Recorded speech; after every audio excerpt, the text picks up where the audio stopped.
Hello and welcome back to the channel, Thick Bears. This is Nihilo here with you with another Guardian Druid guide for 8.1. I'm sorry this guide is a little late coming out, but I really wanted to make sure I was going to be presenting this from a point of experience and practical knowledge between Raid and especially Mythic Plus. These changes that we got in 8.1 with the 12% more damage and Ursul's Vortex, which you just saw right there, it's so fucking spicy. I'm really enjoying it. It's definitely some steps in the right direction for the spec and kind of the class as a whole with the changes that they've made so far. I've been playing Feral, I've been playing Bounce, I played a little bit of Resto, but I'm really enjoying all of it right now. I still love being a Druid. Fuck what everybody says, fuck the meta, dude. Most of the people that are pushing these high keys is not most of the community, so I'm still a firm believer in play what you want. Make sure you're having fun with what you're doing or you're not gonna enjoy what you're doing. You're gonna sit there on a grind, re-gearing a new character every fucking patch because you're changing mains every fucking patch based on just what's fucking best for your plus 10 keys that you should be smashing no matter what spec you're on. You need to be more worried about learning the content that you're doing and learning the spec that you're playing, especially if you're playing like a melee and you have a short interrupt that other people are going to be relying on for you to be doing the content that you're doing. So to repeat this again, learn the content that you're doing and learn the spec that you're playing, or you're not going to enjoy any spec that you play. You're going to be in an endless grind, re-rolling mains all the time, and it's just not fun. So on a lighter note, let's just hop right into it. So for stats right now for Guardian, I'm gonna kind of contradict myself here with the info that I put out in the 8.0 guide for the launch, but right now it's versatility and then haste and then mastery or crit. I don't say that in the sense that mastery and crit are the same, but they're just not as valuable right now as verse and haste are. Crit's definitely nice with the little bit of dodge that you get from the reflexes ability that you have, gaining dodge from 100% of your crit, but verse and haste just pumps. It pumps out healing, it pumps out damage, pumps out more mitigation because you're thrashing more, which means you're getting more Earth Warden charges on yourself, you're mangling more and thrashing more still, which means you're getting more rage, which means more Iron Fur. Versatility, just reducing all the damage you take, increasing the healing that you do, including frenzied regen. Versatility will push it beyond that 24% base healing that it has, and are just great stats all around. They need to do something with our mastery. They need to put it back to where it was last expansion, to increasing the amount of health that we have and the healing that we receive. It's just a weak stat right now, so it just proves weaker and weaker the higher in the content you go. Mastery stacking for progression and raid can still be a thing, just to really massively increase the amount of healing that you're taking in. But once you kill whatever boss you're on and then you're doing re-clears and things, definitely go back to your verse and your haste build. You'll be pumping out more damage, as I said, and more healing. Mastery stacking like that, it really just provides a crutch to help your team or you just get through a boss fight. I definitely don't recommend it for Mythic Plus. And on that note, actually, as well, for the haste there for that, I wouldn't go too far above like 15%. The only reason I have as much as I do right now is because I have some extra haste off of the trait for my Azurite chest, and I'm really just going for like a heavy verse haste build right now that I've been playing around with. I'm stacking item level right now. You can see my traits in the top left of the screen there, but for traits right now, you still want to go for Twisted Claws. You want that in at least 2 of your 3 slots if you can. I know Azurite's fucking annoying and it's hard to get the ones that you really want, but thankfully it's getting at least a little easier come this next patch. But as I said, right now I'm using 1 Twisted Claws. I'm using one of the haste procs, Blood Right, which is a fat amount of haste for 15 seconds and refreshes whenever something around me dies if the proc is currently up. And I have a Mangle trait on my 390 chest that makes consuming a gore proc give me a fat amount of mastery for 5 seconds and has a 15% chance to refresh a gore proc, so you can just mangle if you're lucky enough to get the procs there. I've got 2 ablative shieldings in the middle row, which gives you a massive amount of armor when you drop below 40% health. As I said, I have the haste trait in the middle row on that chest piece, and I've got gem hide, resounding protection, and a little bit of movement speed. On that very inside row, impassive visage is still the best inside row trait that you can get. The healing off of that, buffed by your verse, and you get extra healing off of your mastery there, is really fucking awesome. It's really nice. Earthlink in the middle row could possibly be better with the scaling off of the mythic pieces from the Battle of Dazar'alor, but in general you want to stay with defensive traits on your middle and very inside rows, as you are still a tank and you're going to be able to pump out plenty of what you need to from the primary traits, especially once you have have the 5th Azurite ring to be able to have like a Thrash trait and an Ironfur trait on the same piece.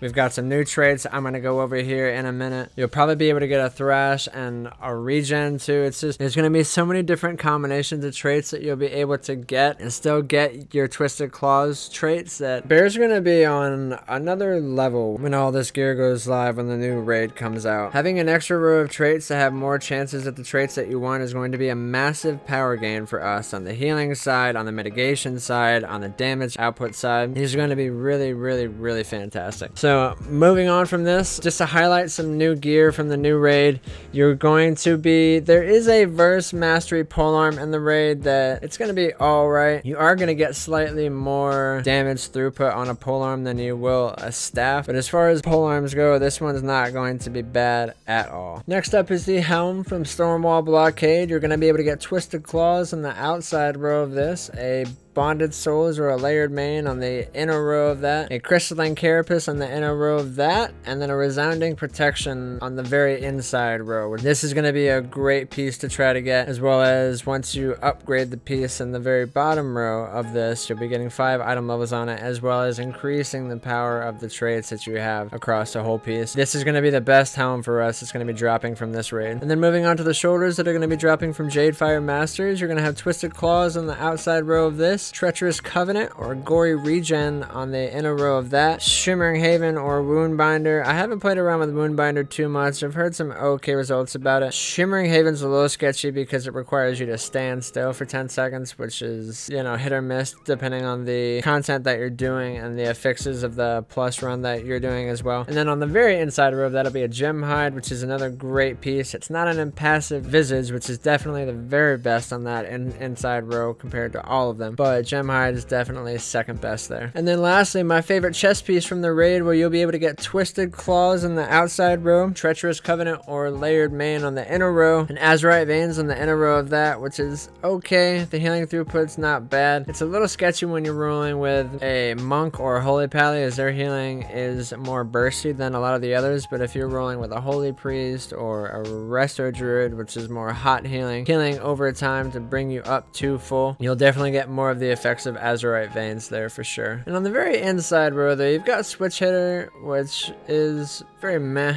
I'd honestly just prefer to have the Long Strider for the extra movement speed. Moving on to the trinkets, Bonsomni's Bargain absorbs up to whatever amount based on the item level that you get off of an attack that would normally kill you, and then you're instantly healed for however much, and then you gain an Absorb Shield equal to 60% of the initial damage taken that would have otherwise killed you. It may only occur once every 6 minutes, I think it says. This piece is gonna require some testing. At first glance, I'm not a fan of it. I'd really rather have a trinket like Harlan's or something else that's just gonna have a higher uptime, or at least an on use that I can choose when I want to use that. And then we've got the Diamond Prism, which is agi, and every 10 seconds you gain an Absorb Shield, stacking up to a max amount, which buffed by versatility, this could be actually really nice for higher keys for a dungeon like Shrine or Underrot, where you're gonna be taking not only the physical damage but more magical damage as well. We'll see how it plays out in testing. I'll definitely be using it if I get one. And then we've got Invocation of Yulon, which is an on use with a 1.5-minute cooldown. It's going to split a certain amount of damage to the targets in front of you and will deal more damage the more targets you have in front of you. This is purely a damage trinket. I'm not going to be worrying about this as we get no defensive value out of that. You have the Razor Claw, which has a chance to throw a dot on your target, and if you're behind them, you'll be leeching 50% of the dot damage off of that. Again, really a DPS only trinket. We get no defensive value out of that. I'll not be going after that. And then this last one right here, which is just a cycling amount of crit. As I said before, unless we get some kind of a change to our crit, or you just get a massive item level on this, it's not really going to be that worth it compared to some of the other options that you'll have available between 1 or 2 from the raid and a lot from Mythic Plus runs like Harlan's, Spore Pod, Plumage. All these are really, really great trinkets that I really like and am able able to change up depending on what kind of dungeon I'm about to do and what kind of damage I'm going to be taking in whatever content I'm doing. Just a few more things before I let you go, talking about the new traits. Bonded Souls. Your spells and abilities have a chance to trigger a soul bond for 15 seconds. During this, every 5 seconds, you and your nearest ally are both healed and gain haste for 5 seconds. I don't know if this will stack with the haste or what exactly. We're going to have to get some testing on this, but for raid tanking, this could be really nice. Initially, it's not really one I'm going to be going for. And then we have another one of the new ones, Seductive Power. Your spells and abilities have a chance to conjure Wansamdi's spectral visage, beckoning you closer, and if you approach him, you gain a certain amount to all stats for 5 minutes, stacking up to 5 times. If you fail to heed his call, you lose 1 stack. So depending on what stats this actually affects, this could be pretty nasty. I don't know if it's going to overtake agility. As I said, it really just depends on what stats it actually gives you. If it's going to give you like agi and secondary stats, or only main stats like agi, stam, and things like that. I don't know what exactly this will give, so we'll just have to wait and see on this. And lastly, on these new ones, the one that's definitely the most interesting to me, Treacherous Covenant. Your primary stat is increased by a certain amount while you are above 50% health, but then you take 15% more damage while you're below 20% health. This is a pretty fat amount. This could have a lot of potential. Ideally, as a tank, you want to be above 50% health. There won't be too many circumstances where you are going to be dropping below that and staying there. And on the upside of this for bears, the more agi that you have, having a static agi off of this means you're going to be getting more armor off of your iron furs, which makes it less likely for you to take the amount of damage required to drop below half of your health pool. This is going to be a really interesting trait, and I'll definitely be playing around with this a lot. And on the very last note, just to highlight the Mythic Plus Azurite that you should be aiming for if and when you're going to be spending your currency on it, whether you're buying the random pieces or you're saving up to buy a specific piece. The shoulders from Metal Desire are still going to be fantastic.